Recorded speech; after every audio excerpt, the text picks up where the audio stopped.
Now, I'm in the mood for something that I don't have in my kitchen, so I think I might put my snow boots on and go for a little walk. Anybody want to venture out to the corner store with me?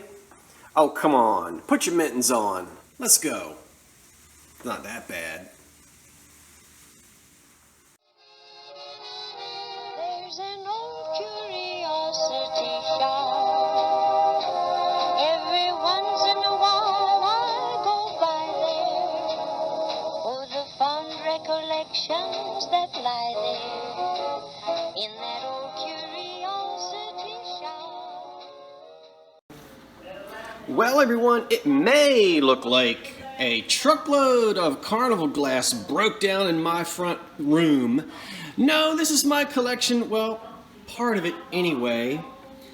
And I thought I would dig it out and spread it out on the windowsill here and maybe think about thinning it out. I've got a lot of it. I don't really collect it for myself as something to display. But when I find it, I always buy it. Well, almost always buy it.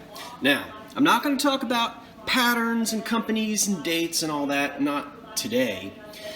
But if you walked into a thrift shop or a church bazaar and you saw all this out on the counter and you had 2 seconds to grab 3 pieces, which 3 pieces would you grab?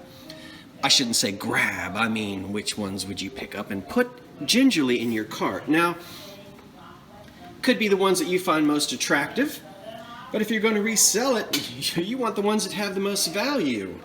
So, which would it be? What patterns, what colors, what shapes, what sizes, what forms? Which ones do you think have the most value in the collectible world? Well, I'll talk about that at some point, but I've got to get Granny's vanity done first before I dip into all this Carnival Glass.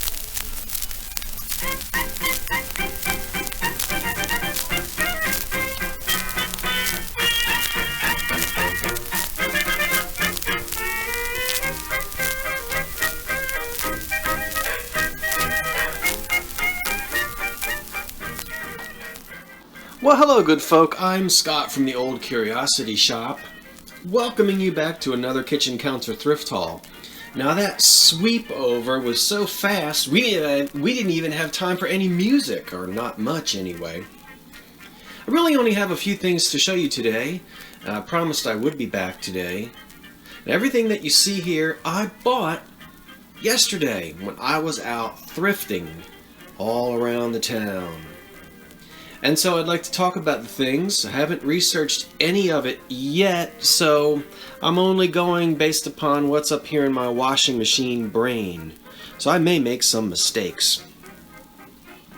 This piece right here reminds me a lot of a pattern called Caribbean, but I'm not certain about that because I haven't double checked it. It may be something else. I know there is another pattern that's similar to Caribbean and I can't remember it right now, but it is a depression glass pattern and it's one that I don't find very often. This one is in pink. I have not turned a black light on it. It may actually have some uranium in it. Sometimes they do. And it's a console bowl, and it is depression glass from the 1930s. And I wish I could remember the name that I'm trying to think of other than Caribbean. But I'll look it up before I go to list the piece for sale. I think I paid about $5 for this. It's just a pattern that, as I said, I never find. Now that I told you about yesterday, that's the Victory pattern, 1929 to 1932, and I told you the reason why I have this is because I have a four place setting, a setting for 4. Dinner plates, cups, saucers, little bowls, that kind of thing. And it's a little set that I use in the autumn season. So I was happy to add the tidbit tray to that collection. So I'll be keeping that. Another pink piece, a console bowl. Not a rare shape, but more unusual than the rolled edge bowls. And this is going to date to the 30s. It's etched. Once again, it could be made by any number of companies. It's not marked on the bottom. This might be a good time to talk about, because I know someone is going to go, Scott, don't you see those two big cracks in the bottom? Well, they're not cracks. People usually call those straw marks, and it has nothing to do with straw, the stuff that you feed a horse. You can call them inclusions. They're just marks that appear in glass, especially depression glass. And we'll talk about straw marks some other time, but there's the etching on it. And as I said, it is a pretty delicate pink color. A little different from this one over here. You notice there's a little bit of a luminescence to that one. It's almost glowing on its own. You don't really see that as much with this. So there might be some uranium in that one, I just don't know yet. Okay, so that will be for sale at some point. And then I always buy these wonderful little L.E. Smith pieces that were sold in Woolworths during the Depression. These little trophy cups, loving cups. And this is a small one, and it's black glass. There's nothing on the back. And when you zoom in on these, you'll see the word Sterling right there. Do you see that? I love that they were so proud that they put that right there on the front. Sterling. I'm going to hold on to that until the autumn season. I'm guessing it's a 1950s or 60s piece, but I could be wrong on that as well. And I don't know who made it, but it's a pretty little candy dish. Beautiful honey color in the amber, and I'll let you see. It's just an unusual one, and wouldn't your candy corns look great in that? You know they would. So you'll see that again next autumn. I'm going to put it away until then. Way cool is the tomato coffee pot or teapot and the salt and pepper shaker. Now there probably were sugar bowls and creamers and teacups and saucers and everything, but this is all I could find. Okay, so there's one of the shakers, and if we look closely at the bottom, it's a little wet because I washed it and the corks haven't dried out yet. But let's try to get it to zoom in here and focus on Made in Occupied Japan. Well, that certainly helps us date it from right after the war into the early 50s when items were marked Occupied Japan. So that's a 1945 to, oh, what year did they stop with the Occupied Japan? 53, 54, something like that. Now the teapot matches it. I'm going to take the lid off, and on the bottom here, this just has the stamp on the bottom, Made in Japan, not occupied. So this could have been made just after they stopped marking items Occupied Japan, or it might have slipped through. That kind of thing did happen. You know, there's always exceptions. So mid 40s into the early 50s on that set there, and I'll be selling them eventually as well.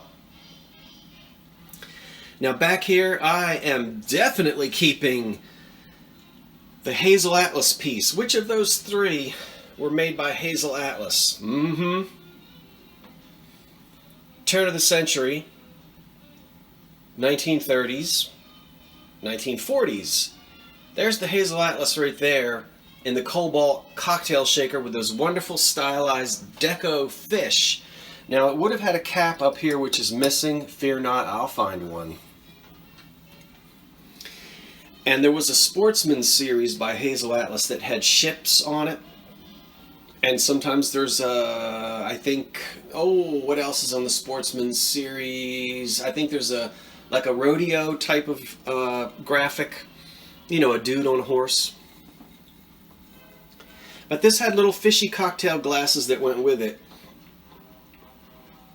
And this comes off. Now a lot of times the graphics on these are worn away. This one is pristine. And I was delighted when I walked in to the last Goodwill store of the day, and there it was. And I don't remember what I paid, but it was around $4 or $5. I'm keeping that because 30s, chrome, cobalt, Art Deco. I love it. Now dating to, I'm not an oil lamp expert, so we'll say anywhere from 1890 to 1920, but with the style of this pressed glass, it's probably somewhere around 1910 or so. And I don't buy a lot of oil lamps, but this one is not rare, but it's a little less common and a little more unusual than sort of just the run-of-the-mill glass kerosene or oil lamp. And there's not a chip on it. Can you imagine? You know how much these lamps were moved around and taken from room to room, and there's not a chip on it. And one of the nice things about these in glass is it's very easy to convert these to electric without doing any damage to them at all. You just, I've got one around here somewhere. They make them conversion sockets where you screw on and you can attach a big shade, or and then the electric cord just comes out of the top of the socket and does no damage to the piece. This one I'm going to go ahead and put a burner on it, and we can actually use this, light it up. Maybe that'll be in the future. And then well, not the last thing, but close to the last, is this beautiful satin glass Tiffin vase. Dates to the 40s. It's the poppy pattern, and it's wonderful satin glass. And I have one in black that I haven't sold because I can't decide if I want to sell it or not. I showed that to you quite a while ago, but I put it away. What's unusual about this one, and I have never seen one with this fancy pierced metal applied decoration to it. And so now the glass is made by Tiffin, and it's going to date to the 40s. Some company has obviously bought the glass from Tiffin and then did this applying of this metal work. I don't think the Tiffin company did this, but I'm going to have to do some more research. We'll zoom in on it. It's very well done. I don't really use the term reticulated, because it's usually a term used for porcelain when it has sort of the net pattern. So I'll just call it pierced metal work, but there's another word I'm thinking of and it escapes me right now. I just can't think of what I'm trying to say. But it is beautifully done, and as you can see, it's all applied on here around the top of the vase and down here on the bottom as well. You often hear the term Hollywood Regency thrown around a lot when you see things like this, and I suppose you could say that to an extent. Dorothy Draper, the designer, is really given credit for the term Hollywood Regency. She's known for the style, so is the former actor Billy Haynes. Interesting story there. Billy Haynes and Dorothy Draper were famous for their Hollywood Regency interiors. Glamour, comfort, style. There was a lot of glass and metal and mirrors and bold colors. It was exuberant and it was over the top. And it really was designed to bring folks out of the doldrums when they went and watched the wonderful Hollywood movies of the 1930s and 40s. Well, I guess we could say there's a little bit of a Hollywood Regency feel because of the fancy metal that's applied to this vase. So, now the last thing that I got I couldn't resist. And it was only $4, and this is old. I imagine it was probably used in a store where the clerk would have to grab things off of a shelf that was out of his or her reach. Of course, you all know what it does when I squeeze the end of it. Look at that. I can sit in the chair and grab the remote control or pet the cat from a distance. There is a little remnant of a paper label up top there, but not enough for us to really figure out who made it. But judging by the style of it, the condition of it, this has to be at least from the 1920s. Maybe a little bit older than that. What am I going to do with it? I don't know. But I had to have it for $4. I just had to have it, even if I just sit around the house and play with it. Well, everyone, that's it now. Be patient, because none of this is going to be listed anytime soon. I have many other things ahead coming up in the old curiosity shop to get listed for you. And so I just want to thank you all for watching and enjoying old things as much as I do. If you're not a subscriber, I would love it if you would subscribe and click that. See how I don't even know what I'm saying because I never say it. Click the subscribe thing and the bell, and you guys know all of that. I hope everyone is doing well. And that's going to do it for today. I'm Scott from the Old Curiosity Shop saying thanks for watching, and so long for now.